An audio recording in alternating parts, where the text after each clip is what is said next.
Sarah Thompson stood frozen in her lavish Manhattan penthouse, her manicured hands trembling as she faced her husband of 15 years.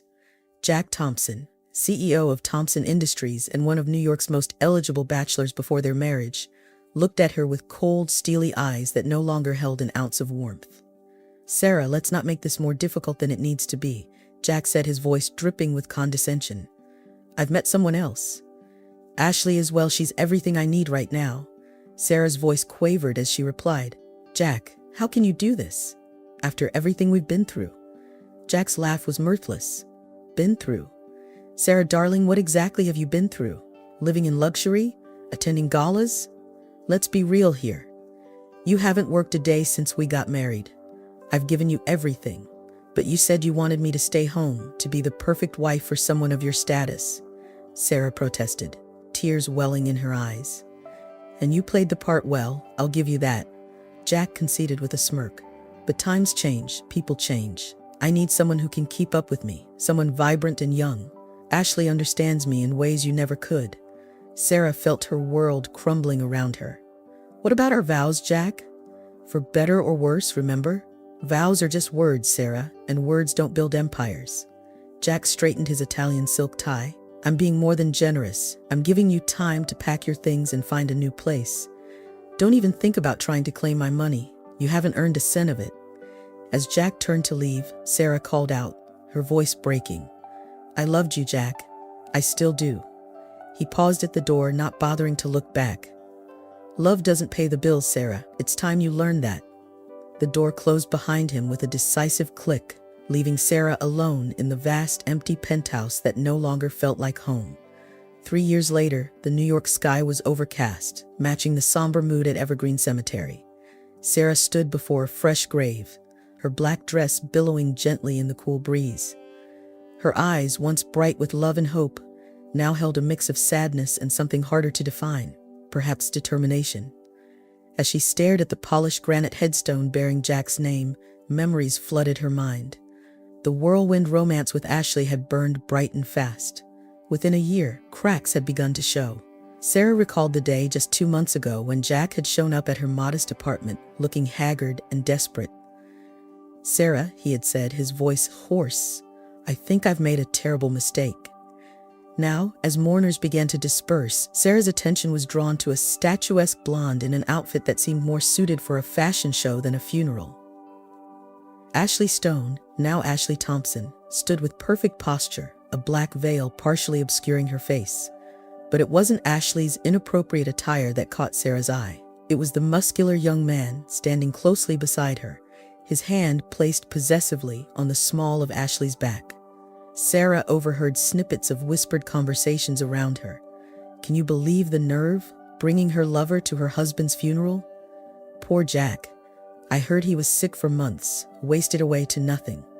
Bet that gold digger couldn't wait to get her hands on his fortune. As Sarah turned to leave, she found her path blocked by Ashley, who had sauntered over, her boy toy in tow. "Sarah, darling," Ashley's voice dripped with fake sweetness. "I do hope you're not harboring any illusions about Jack's estate. Everything's mine now, just as it should be." Sarah met Ashley's gaze steadily. "I'm not here for money, Ashley. I'm here to say goodbye to the man I loved." Ashley's perfectly made-up face twisted into a sneer. "Love, please. Jack needed a real woman, not some washed-up housewife. And let me make one thing clear. If you even think about contesting anything, you might find yourself joining Dear Jack sooner than you'd like." Without waiting for a response, Ashley spun on her heel, her companion following like an obedient puppy. Sarah watched them go, a newfound resolve settling in her chest. There was more to Jack's death than met the eye, and she was determined to uncover the truth. Over the next 6 months, Sarah threw herself into an investigation that would have impressed even the most seasoned private detective. She started by discreetly reaching out to Jack's former colleagues and friends, piecing together the last few years of his life. Jack changed after he married Ashley, his old college roommate Mike told her over coffee. He became paranoid, always looking over his shoulder.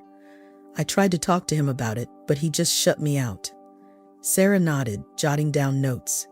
"Did he ever mention any health issues?" Mike's brow furrowed.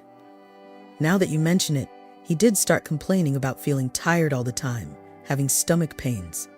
I figured it was just stress from work, but as Sarah dug deeper, she discovered that while Jack had indeed been treated at an exclusive clinic recommended by Ashley, he had also been secretly consulting another doctor.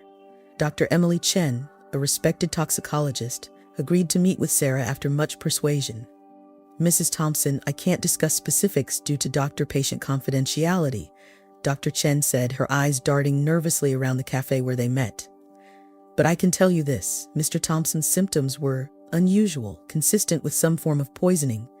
He asked me to keep our consultations off the books." Sarah's heart raced. "Poisoning? Are you sure?" Dr. Chen nodded gravely. "I suggested he go to the authorities, but he was adamant about handling it privately. He seemed afraid. Every lead, every clue seemed to point to a sinister plot, but hard evidence remained frustratingly out of reach." Sarah spent sleepless nights poring over medical records she'd managed to obtain, financial statements, anything that might give her a clearer picture. Just as Sarah felt she was hitting a dead end, a call came that changed everything. "Mrs. Thompson, this is Robert Jennings from Jennings & Associates. I'm calling regarding the reading of your late husband's will. Your presence is required tomorrow at 2 p.m. Sarah's heart raced. I don't understand. I was told there was nothing for me in the will." "Mrs. Thompson, I can't discuss details over the phone, but I assure you your presence is necessary. Will you be able to attend?" "Yes," Sarah replied, her mind whirling. "Yes, I'll be there." As she hung up the phone, Sarah couldn't shake the feeling that this was more than just a routine legal matter. Somehow she knew this was connected to the mystery surrounding Jack's death. With renewed determination, she prepared herself for whatever revelations the next day might bring. The next day, Sarah entered the plush offices of Jennings & Associates. Her simple but elegant outfit, a stark contrast to Ashley's ostentatious designer ensemble. Ashley's young companion was once again by her side, looking as out of place in the law office as he had at the funeral. Robert Jennings, a distinguished man in his 60s, cleared his throat. "Thank you both for coming. Now let's proceed with the reading of Jack Thompson's last will and testament." As Jennings read through the document, Ashley's smug smile grew wider with each bequest of property, stocks, and cash assets to her name. Sarah sat quietly, her face impassive, wondering why she had been called here at all. And finally, Jennings continued, his voice taking on a slightly different tone. "To my first wife, Sarah Thompson, I leave my property at 1242 Willow Creek Road, Millbrook, New York." Ashley let out a sharp laugh. "Oh, how perfect. The old wife gets the old house. It's practically falling apart, darling. You should thank Jack for his generosity in providing you a roof over your head, even if it's likely to collapse at any moment." Sarah remained silent, her mind racing. She had never known about this property. Why would Jack leave it to her? Ashley's face flushed with a mix of triumph and disdain. Is that it? A worthless old house in the middle of nowhere? How fitting. "Ladies, please," Jennings said, his tone brooking no argument. "The will is clear. Mrs. Thompson, here are the keys to the property. Is there anything else I can help you with?" Sarah shook her head, still processing this unexpected turn of events. "No, thank you, Mr. Jennings, you've been very helpful." As they left the office, Ashley couldn't resist one last jab. "Enjoy your little shack, Sarah. It's more than you deserve." Sarah watched Ashley sashay away, then turned to Jennings. "Mr. Jennings, can you tell me anything more about this property?" The lawyer shook his head. "I'm afraid I don't know much, Mrs. Thompson. It was added to the will quite recently, and Mr. Thompson was very secretive about it. Whatever you find there, well, I hope it brings you some closure." Sarah nodded, clutching the keys tightly. She had a feeling that the real story was just beginning. Despite Ashley's mockery, Sarah couldn't shake the sense that this house in Millbrook held more significance than met the eye. Jack had always been strategic in his decisions. Leaving her this property couldn't be a mere afterthought or a cruel joke. As she left the law office, Sarah's mind was already racing with possibilities. What secrets might this old house hold? Why had Jack kept it hidden all these years, only to leave it to her now? With a mix of trepidation and curiosity, Sarah decided she needed to see this mysterious inheritance for herself. The drive to Millbrook took Sarah through winding country roads, the scenery gradually shifting from bustling suburbs to picturesque farmland. As she approached Willow Creek Road, the properties became more spread out, each house barely visible from the next. 1242, Willow Creek Road turned out to be at the very end of a long, unpaved driveway. Sarah's small car bumped along, kicking up dust until she finally caught sight of the house. It was a modest two-story structure, its white paint peeling in places, surrounded by overgrown grass and wildflowers. Despite its obvious need for care, there was something charming about the place. Sarah parked and stepped out, breathing in the fresh country air. As she approached the front porch, she noticed something odd. There was a faint path worn through the tall grass, as if someone had been coming and going recently. Her heart pounding, Sarah climbed the creaky steps and inserted the key into the lock. It turned smoothly, as if well used. She pushed the door open slowly, calling out, "Hello? Is anyone here?" The interior was surprisingly clean and showed signs of recent habitation. A coffee mug on the kitchen counter, a laptop on the dining table. Sarah moved through the house cautiously, her senses on high alert. As she reached the living room, a familiar voice froze her in her tracks. "Hello, Sarah. I've been waiting for you." Sarah whirled around, her eyes widening in shock. There, looking very much alive and significantly healthier than when she'd last seen him, stood Jack Thompson. "Jack?" Sarah gasped, her knees weakening. "But how? You're dead. I was at your funeral." Jack stepped forward, his face a mix of emotions, relief, guilt, and something that looked almost like love. "Sarah, I'm so sorry. I can explain everything." But the shock was too much. Sarah felt the room spinning, and then everything went black.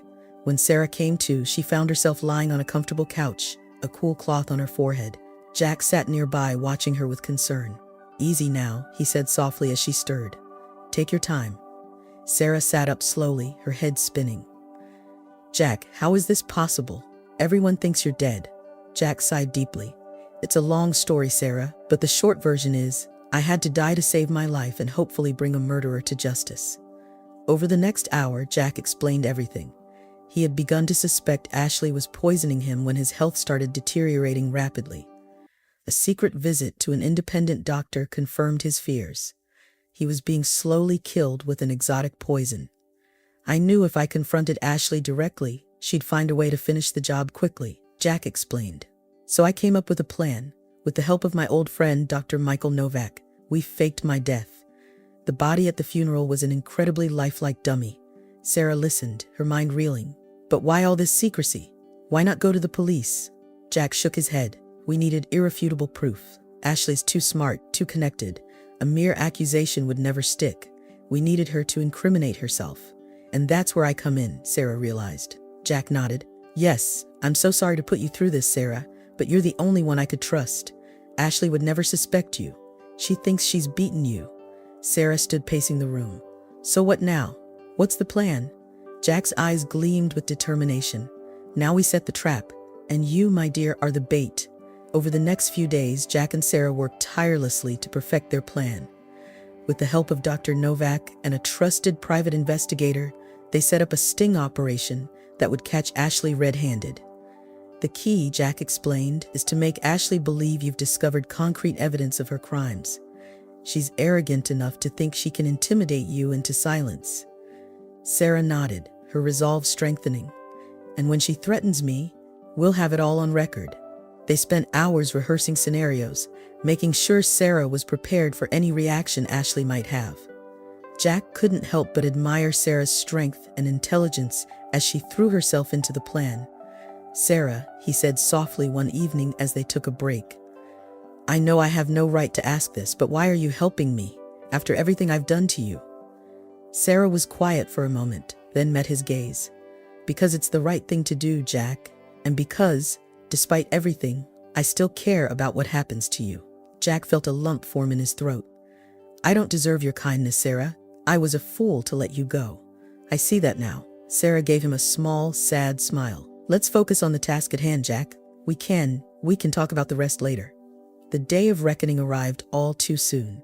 Sarah found herself standing outside the Thompson Industries building, her heart pounding. She wore a concealed microphone, with Jack and the private investigator listening in from a nearby van. She spotted Ashley exiting, flanked by her ever-present boy toy. "Ashley," Sarah called out, steeling herself. "We need to talk." Ashley turned, her face twisting into a sneer. "Oh, it's you. Come to beg for scraps." Sarah stood her ground. "No, Ashley. I'm here to tell you that I know what you did to Jack. I have proof." Ashley's face paled slightly, but she quickly recovered. "I don't know what you're talking about. You're delusional, am I?" Sarah pressed. "I know about the poison, Ashley.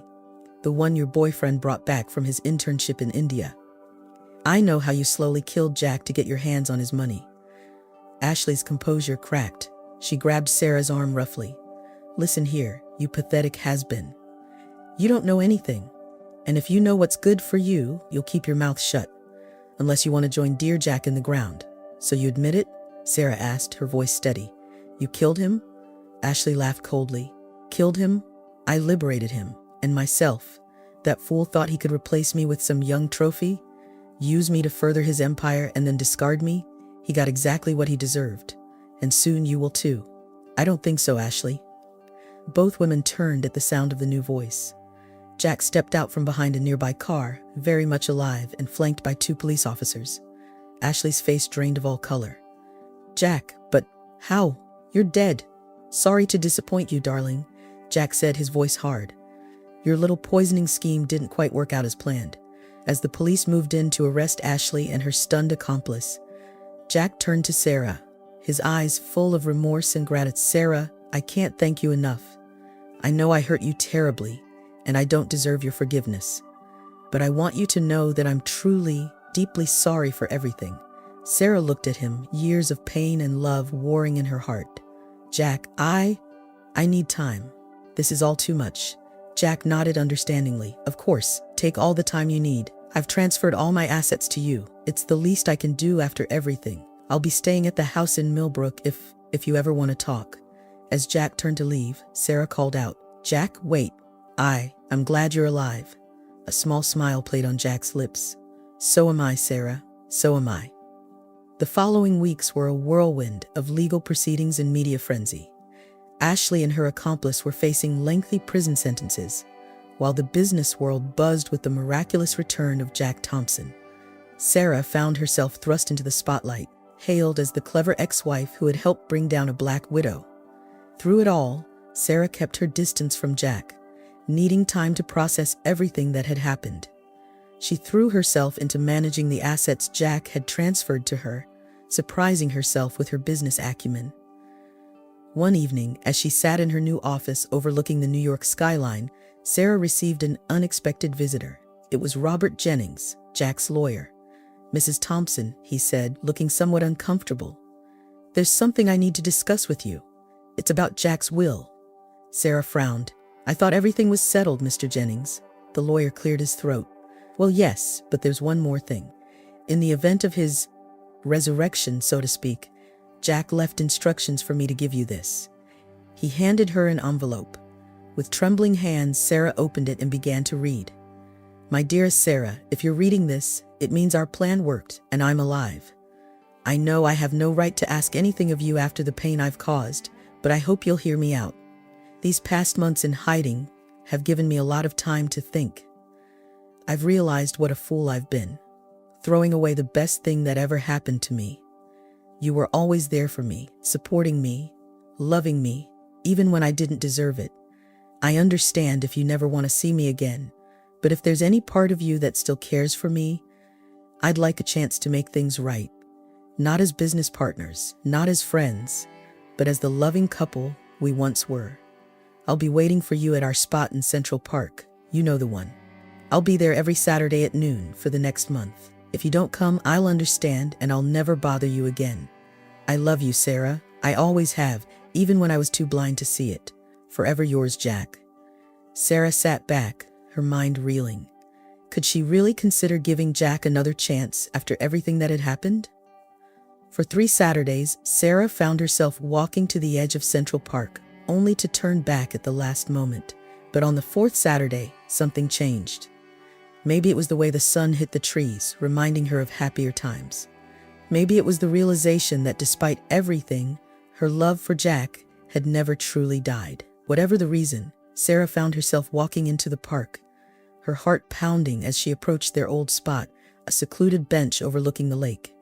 And there he was. Jack sat on the bench, looking nervous and hopeful. When he saw her, his face lit up with a joy that took Sarah's breath away. "Sarah," he said, standing up, "you came." She nodded, suddenly feeling shy. I wasn't sure I would." They stood in awkward silence for a moment before Jack spoke again. "Sarah, I know I don't deserve a second chance. What I did to you was unforgivable. But if you're willing, I'd like to try again to be the man you always deserved." Sarah took a deep breath. "Jack, you hurt me deeply. What you did, it nearly broke me." Jack's face fell. "I know, and I will regret it for the rest of my life."